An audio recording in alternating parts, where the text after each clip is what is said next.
I don't know why this stands out in my mind, but as a kid growing up, and I remember we didn't have a lot being immigrant family, but about roughly maybe once a month at most, going to McDonald's was a huge treat. I mean, it was a huge treat. And I remember sitting in the back seat and pulling up close to the McDonald's. I'd be looking out the car window and I'd see those golden arches and my mouth would salivate. And I'm thinking, oh, wow, I'm going to have a Big Mac or whatever. And we don't think anything of it now, right? I mean, everyone practically on a daily basis gets some sort of fast food, whether it's McDonald's or In-N-Out, or you go to Starbucks to get a coffee. And that's really kind of what stimulated me to verbalize this whole delayed gratification. Now, you may wonder, well, how did the TEDx thing come about?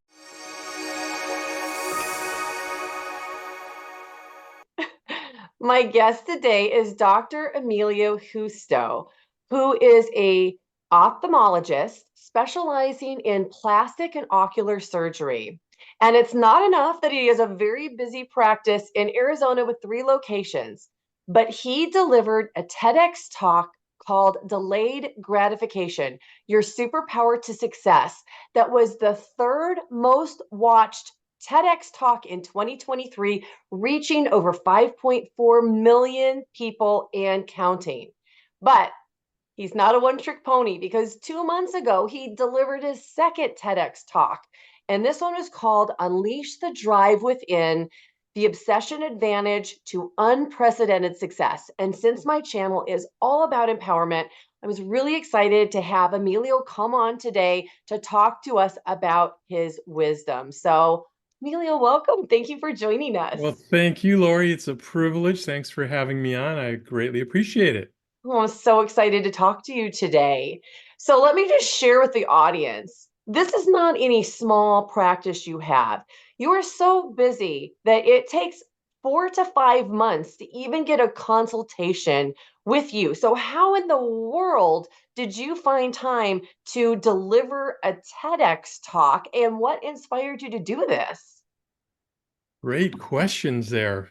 Well, I mean, it is very time consuming and I am very busy, but if I'm not busy, I don't know what to do with myself. I'm kind of a boring guy, so I don't have a lot of hobbies. But basically, I think the origin of this, when I think back throughout my life, my mantra, my personal triad has always been number one, self-discipline, number two, perseverance and resilience, and number three is delayed gratification.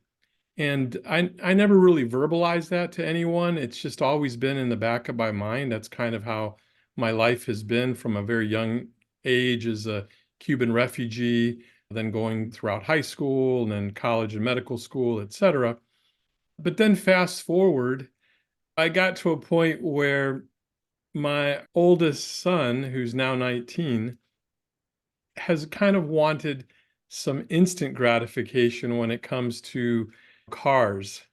And he and I have butted heads over this because I'm not really willing to just get him the fancy muscle car that he wants. And so I started thinking to myself, gosh, I really need to leave a legacy to our kids. And I have 3 children, a young girl, 12, a boy, 17, and then our 19-year-old who's in college. And that's really kind of what stimulated me to verbalize this whole delayed gratification. Now, you may wonder, well, how did the TEDx thing come about? Well, even though it's always been in the back of my mind, you're absolutely correct. It's very difficult to pause what's going on in your practice to do these ventures because they're extremely time intensive. But one night back in, this would be probably March of 2023, I'm riding my stationary bike and I'm kind of doing some little Googling and internet searching. And one of these YouTube commercials comes on, and it's this organization, this thought leader organization that specializes in helping others prepare for, apply for, and hopefully land a TEDx talk. And so I was really captivated and intrigued. And so I decided to sign up with this organization. And one of the things that they teach you is, number one, that it takes on average about 90 applications for different TEDx events to get one accepted on average. Now, some people are lucky, they might get one accepted out of their first 5 or 10, but on average, it's Did you about say one in. 9090? Right, right. And So that's what you put out there. And most of the applications are pretty lengthy. Some are much shorter. It does vary because the reason it's TEDx is X represents that it's independently organized. It's under the TED umbrella, but there's about 1,500 TEDx events worldwide every year. So they're throughout the world. And so yeah, so you start applying, which is very time consuming. So between April of 2023, April, May, and June, in those 3 months, I would work on this on the weekends because I wouldn't have time during the work week. And I mean, it would take up the majority of my weekend. And finally, I got to 86 applications that I submitted. I put my heart and soul into it, and that's all I did every weekend.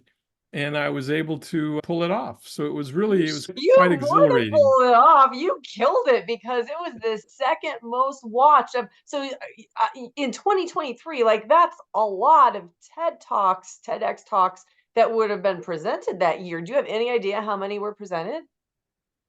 Roughly about 1,500 per year. So, and it was yeah, it was Number the number third most watched talk globally in 2023. So I'm humbly proud of that. I mean, I'm obviously very proud of it, but it's a humbling thing and something I don't take lightly. And at the same time, I don't let it make my head too big either. I'm just very grateful. I'm very grateful. And I think it's a nice legacy to leave behind to my kids and maybe someday grandkids, what have you.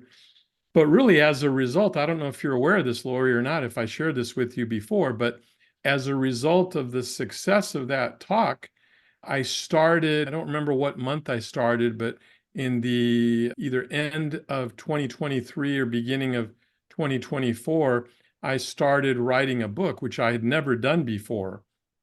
It's called The Power of Pause: Mastering Delayed Gratification for Success. So let's talk about this delayed gratification. So you and I, we've already met before, so we know each other, and we had a nice conversation, and we were talking about this, and I was so intrigued when we started talking about this because I can remember as a little kid, I think I shared with you that delayed gratification was always a part of my life in some way, shape, or form. Like I can remember being 7 years old and collecting all of my allowance, and I had one of those Tootsie Roll banks. I don't know if those people that are listening remember those long Tootsie Roll banks. And I didn't allow myself to buy something until I saved $100. I was 7. It took me a really long time. And I remember buying a $7 stuffed koala bear. Like I had the very thing I wanted picked out. I also was that kid that would get Halloween candy and would make it last until Easter. And then I get Easter candy and make it last like all through the summer. And I would get the Halloween to Christmas. So delayed gratification is definitely something that is, I don't know, ingrained in me. So for a lot of people, is it ingrained in them or is it the minority that practice delayed gratification in what you've uncovered? Well, I think because you and I are probably from the same genre and the same era, so to speak, that we can appreciate it perhaps more than today's youth. I think today's youth, unfortunately, because of social media and everything that's portrayed out there as instant gratification, that it's harder for them to understand. And it's really frustrating because I deal with it, as I say, with our own boys. Even our 17-year-old boy sometimes thinks that, oh, I'm going to do this, I'm going to do that, I'm good, everything's going to come to me. And I keep preaching that unless you're that one in a million, literally one in a million person that just becomes super lucky, the reality of it is that in life, we have to work hard, we have to persevere, we have to get knocked down, we have to fail, we have to get back up, put on our big boy britches, and we have to work for everything that we achieve, and that's just part of life. And it's hard teaching that. I mean, it's one thing to say it verbally, and it's another thing. My kids will nod their head, "Oh yeah, I understand. Yeah, it makes sense." But yet they'll turn around and they'll expect to have a car showing up on their driveway, and it's not going to happen. Well, You know, and I so think it's not even just the big things, it's the little things. Like from right. our era, I'm just thinking of a couple things that popped into my mind as you said that. We didn't have an automatic button that rolled the window down. We had to crank it Right. down. That's We didn't correct. have a phone that had instant access to music that we could listen to any song we wanted to. We had to sit there with our tape recorder in front of the radio, waiting for a favorite song to come on, and inevitably the DJ would talk over the beginning of it and ruin the song anyway. That's right. So, I mean, I guess like growing up for us, there were so many things that were just inherent in how we grew up that was delayed gratification that today's generation really doesn't even have to think about or deal with or can, to your point, can't even really relate to it. They just nod their head and go, yeah, right? Yeah, I remember, I don't know why this stands out in my mind, but as a kid growing up, and I, remember we didn't have a lot being immigrant family, but about roughly maybe once a month at most, going to McDonald's was a huge treat. I mean, it was a huge treat. And I remember sitting in the back seat and be pulling up close to the McDonald's. I'd be looking out the car window and I'd see those golden arches and my mouth would salivate. And I'm thinking, oh, wow, I'm going to have a Big Mac or whatever. And we don't think anything of it now, right? I mean, everyone practically on a daily basis gets some sort of fast food, whether it's McDonald's or In-N-Out, or you go to Starbucks to get a coffee. Those things didn't really exist very much back then.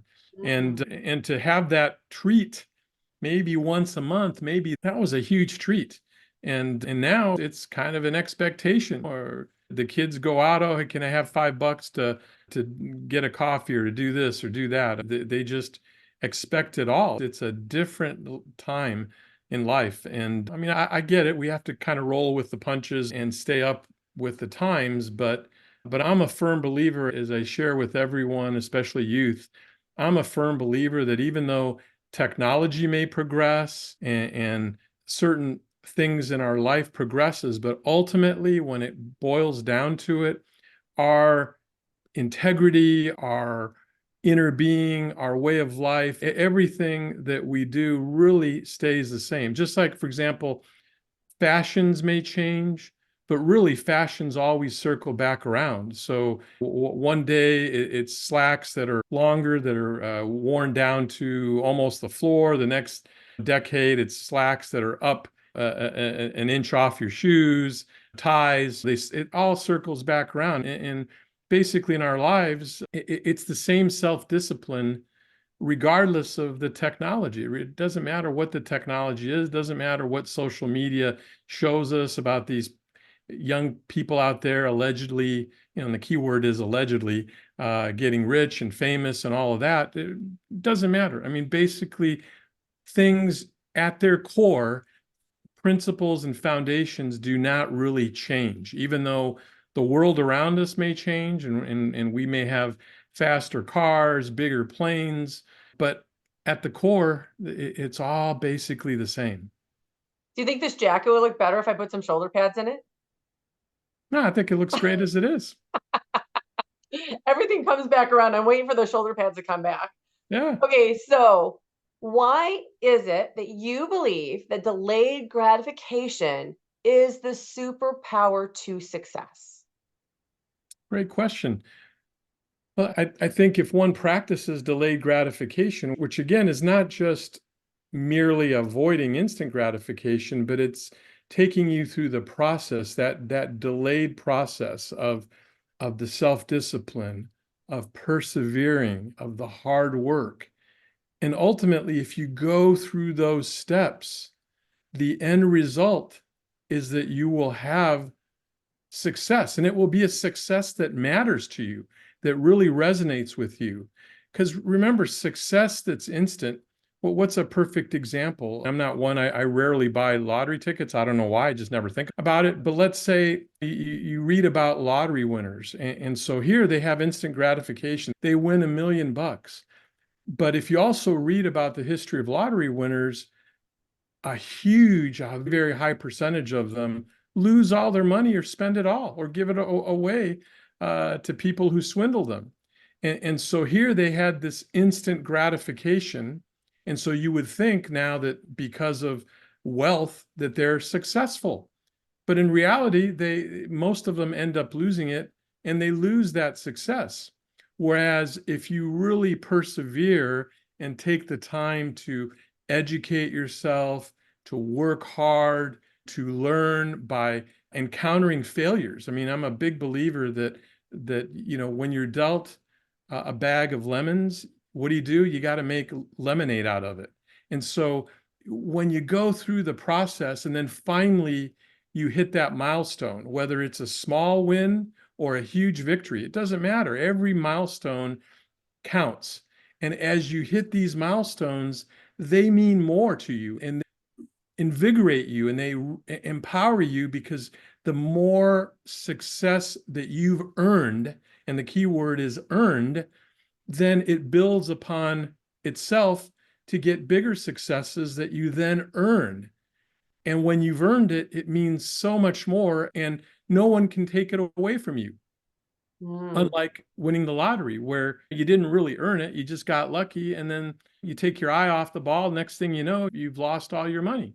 So that's why I think delayed gratification really is a superpower if practiced correctly and methodically and diligently.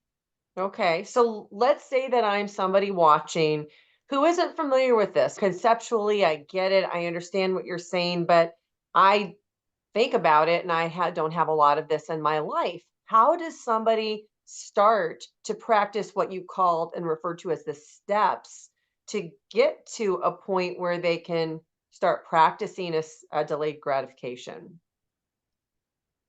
Well, I mean, the first thing is just to internalize the fact and really understand that you have to be willing to go through the process. If you're just going to say to yourself, well, yeah, I'm going to practice delayed gratification, but there's a little voice inside of you that's still saying, oh, I want that instant success. So I want to click on my Instagram and become famous and have, 1,000 followers.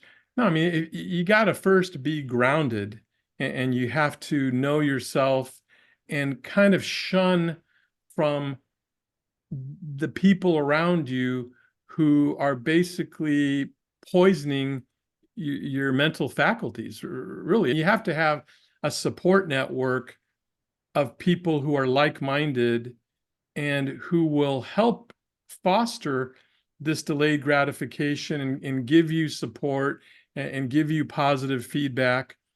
But it's easier said than done because sometimes we may think that we have the right support around us, and that Mm. support may not be that good. And it could even be close friends, it could even be close family members who truly care for you. It's not that they have ill will for you, but sometimes people around you who think they're giving you good advice may inadvertently be giving you bad advice.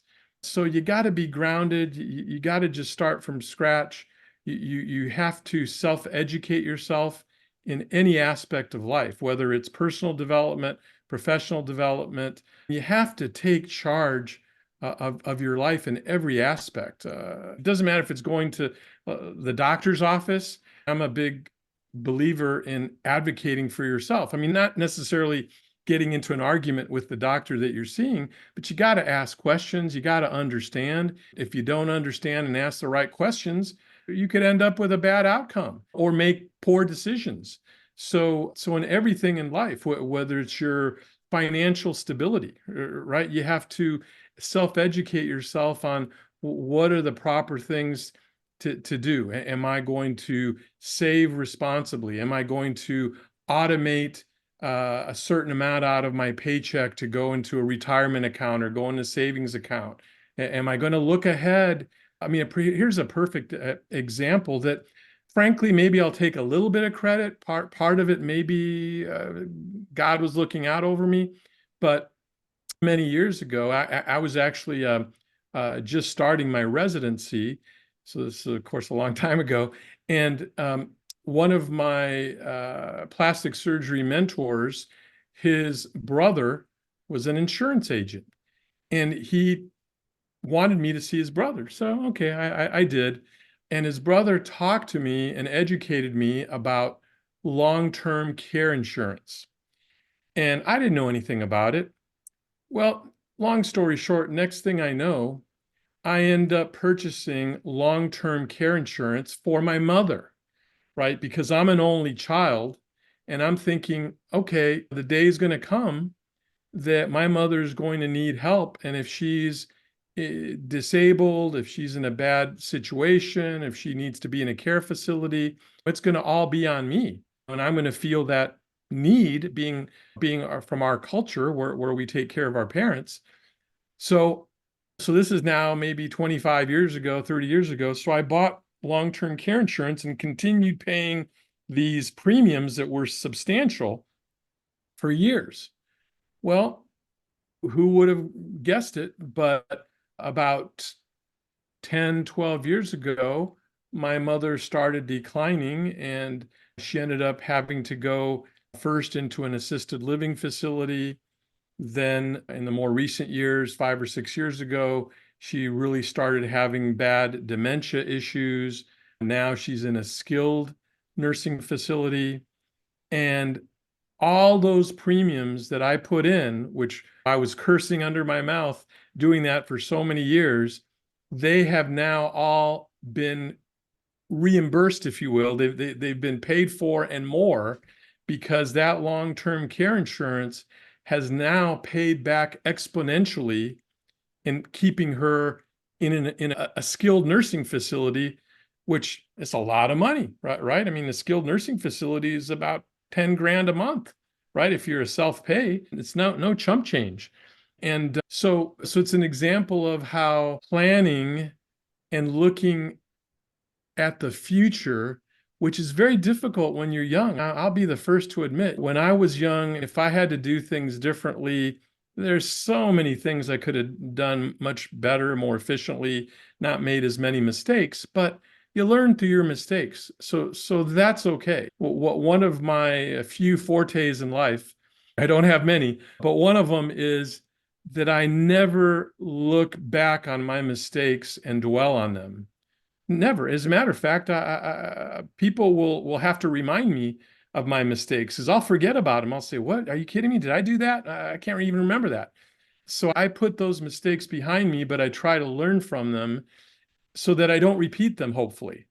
And very difficult when you're a youth, when you're 20 or 25, even 30. One still makes mistakes, and it's hard to plan for the future. It's hard to set aside that little bit to put it in a nest egg, a retirement account, what have you. And boy, it'll pay dividends down the road. I mean, just incredibly so. I love that. I was going to ask you to share an example. I think that was a wonderful example because number one, it wasn't something that was mandatory. You did not have to do it. It was completely voluntary. You started doing it a long time ago, well before you were established, where you had this income coming in as a physician, and you kept on doing it, even though you knew there was a chance that your mom might never need to Correct. have that. But I think it is a really, really great example of a delayed gratification.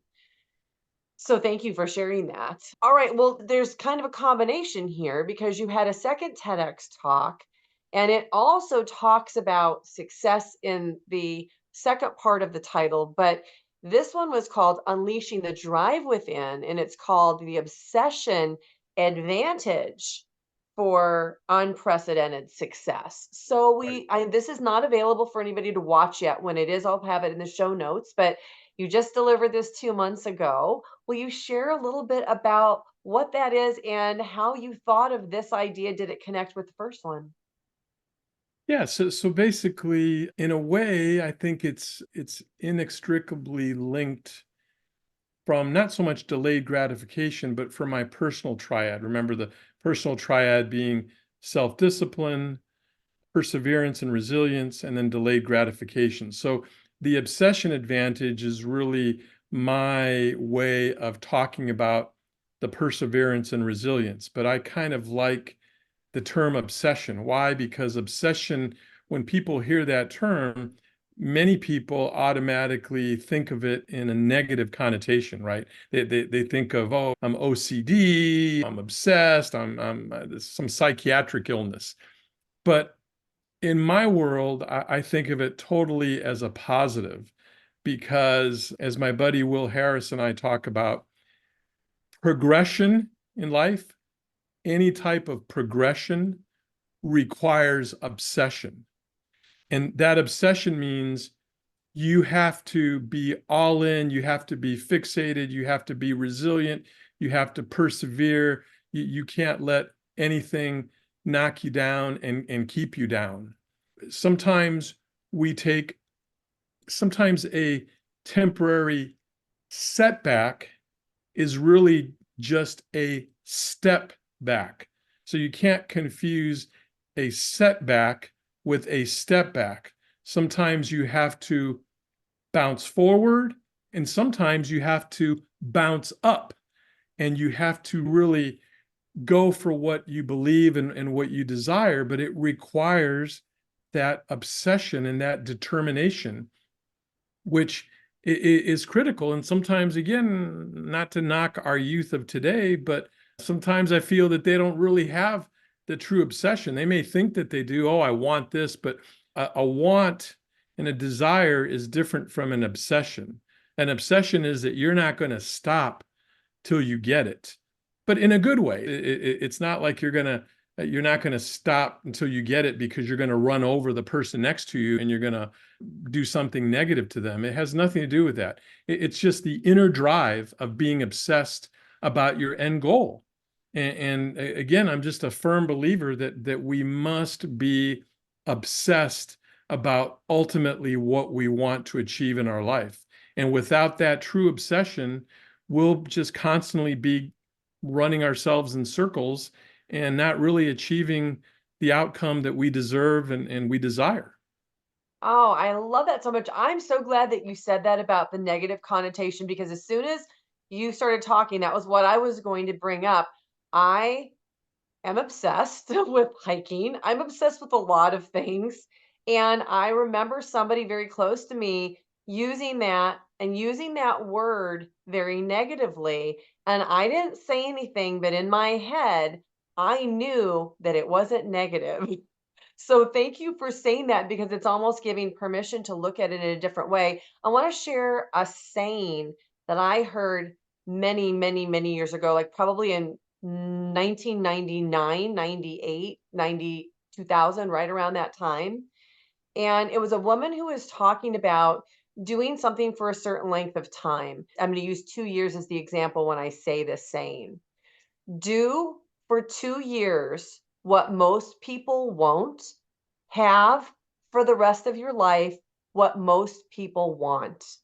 And it is exactly what you talked about that obsession of not giving up, doing those hard things that most people won't do in order to see an end result that most people want, but again, aren't necessarily willing to put the time in to receive.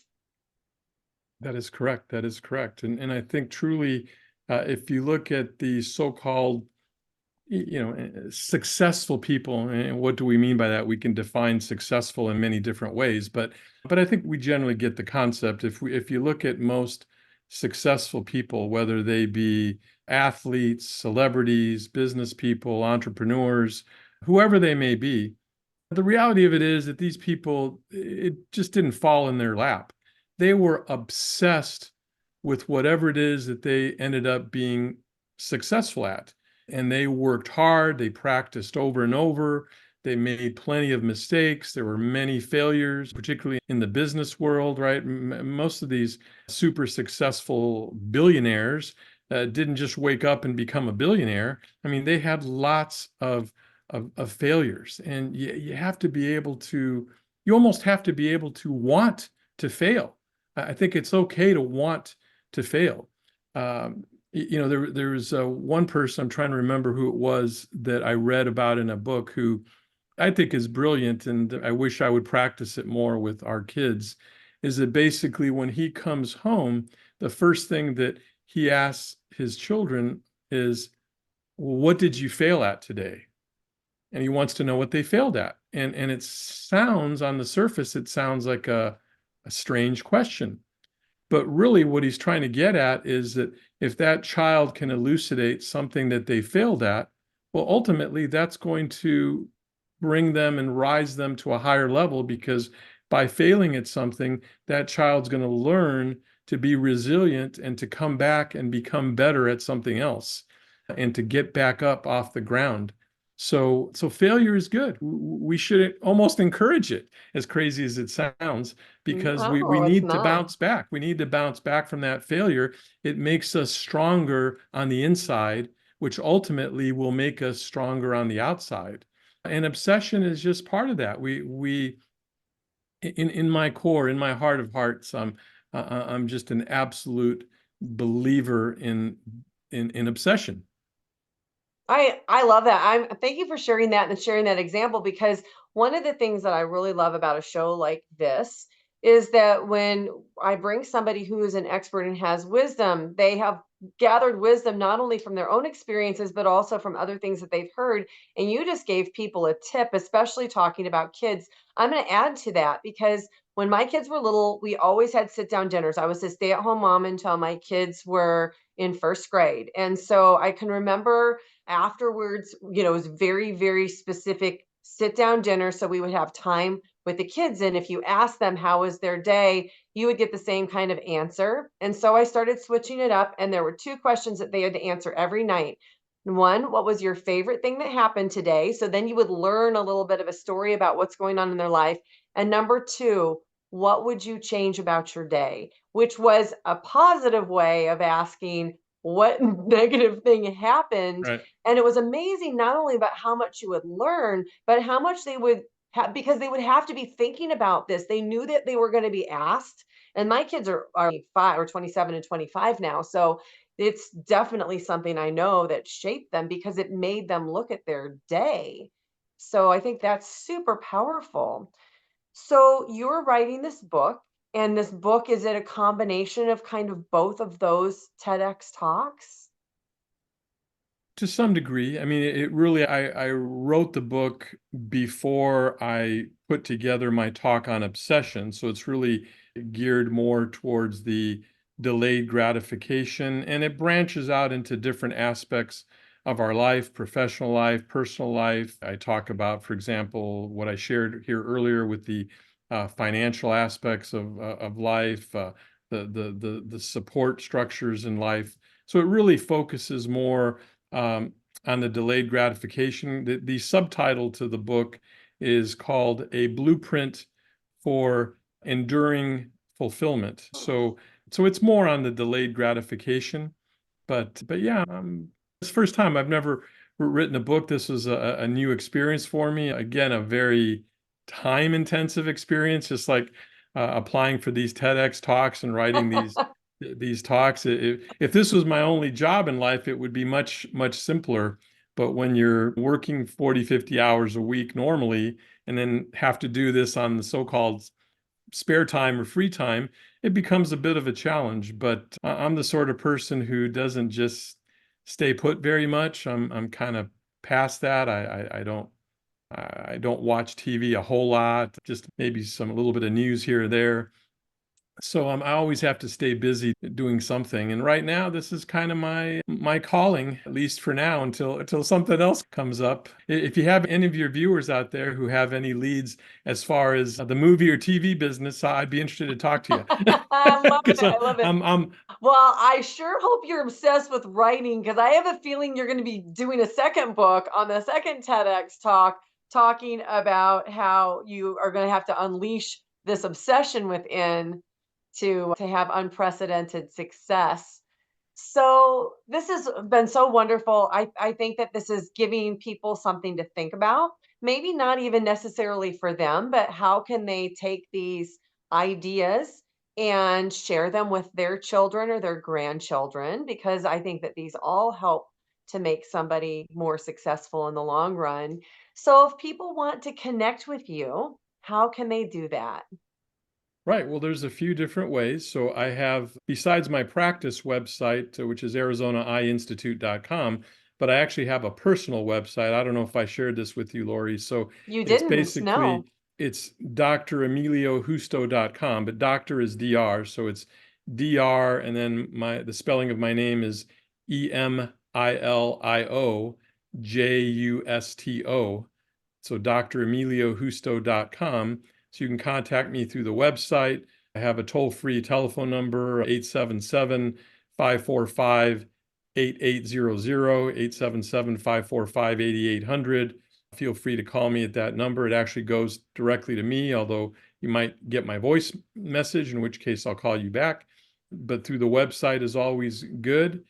Check out the various things on the website, different talks and podcasts that I've given and been on, and upcoming new events. I'm looking forward to, in October, I'm going with this willpower group, well, God willing, that I'm going with this willpower group to India to speak in front of over 700,000 people, believe it or not. Yes, And you told me about this. This is crazy. yeah, it's right. I've seen drone footage. They've had these in years past. It's unbelievable. The streets, the whole city is just filled, packed. And then they have video monitors on the street corners, and it's all broadcast throughout. It's a crazy thing. So looking forward to that in August. Looking forward to going to speak with a different group called Blue Talks, and I'm going to Cambridge, England, Cambridge University in England, to talk in August. So there's a few different things. I'm coming up here in a couple weeks. I'm going to Orlando to actually give a lecture with the American Academy of Cosmetic Surgery on blepharoplasty, on eyelid surgery. So I'm one of the faculty talking about that. Have a few things in the pipeline and keeping me busy, out of trouble. Oh my goodness. Yes. Well, I have thoroughly enjoyed hearing your stories and collecting your wisdom to help share with everybody who's watching. So, thank you so much for what you're doing to help make this world a better place. Thank you, Lori. Really appreciate your kind words. Thank you for the opportunity. It's really a privilege and a blessing to have gotten to know you, and I hope we continue to stay in touch. You too. Oh, I feel the same. And thank you so much, everybody, for watching.